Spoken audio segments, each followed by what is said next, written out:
ناظرین کرام، صحابہ کرام فرماتے ہیں کہ ہم رمضان المبارک کے اندر نبی پاک صلی اللہ علیہ وآلہ وسلم کے معمولات کے اندر 3 باتوں کا اضافہ دیکھتے تھے۔ پہلی، آقا کریم علیہ السلام اس ماہ کے اندر گریہ وزاری، آہ و بکا اور مناجات کے اندر کثرت کیا کرتے تھے۔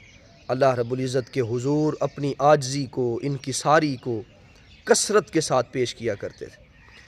دوسرے نمبر پر صحابہ کرام فرماتے ہیں کہ آقا کریم علیہ السلام کا اس ماہ کے اندر سخاوت کا جو دروازہ ہے وہ اور بھی زیادہ وسیع ہو جایا کرتا تھا۔ آپ کا انداز سخاوت، انداز جود و کرم آپ کا مزید وسیع ہو جایا کرتا تھا۔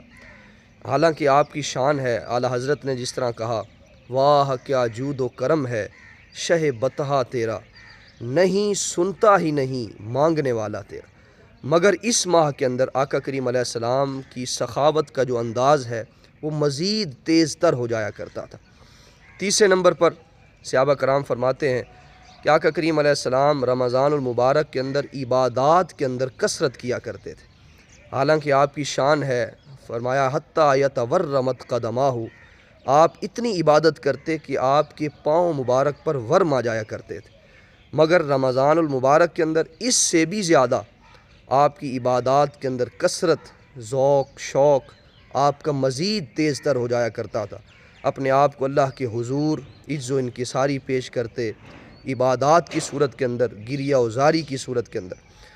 ناظرین کرام، ہم دنیا کے کاموں کے اندر اپنے جسموں کو تھکا دیتے ہیں بہت، مگر وہ وقت کب آئے گا کہ ہم اپنے جسموں کو عبادت کے اندر تھکا دیں، اللہ کی عبادت کے اندر، اور ہماری آنکھیں نیند کو ترس جائیں کہ اللہ کے حضور ہم نے پیش ہونا ہے، اور اس انداز سے آپ کے اندر جذبہ پیدا ہو، کیفیات پیدا ہوں۔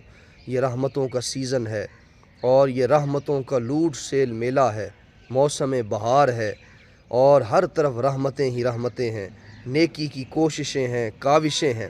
آؤ اللہ کے حضور اپنے آپ کو پیش کرو اور عبادات کے اندر مزید ذوق شوق پیدا کریے، کیونکہ فرمایا ایام معدودات، یہ یاد رہے کہ گنتی کے چند دن ہیں، یہ گزر گئے تو نہ جانے ہم اگلے رمضان میں ہوں نہ ہوں، مگر اس ماہ کے اندر اپنے آپ کو کثرت کے ساتھ اللہ کے حضور پیش کیجیے۔ جزاک اللہ۔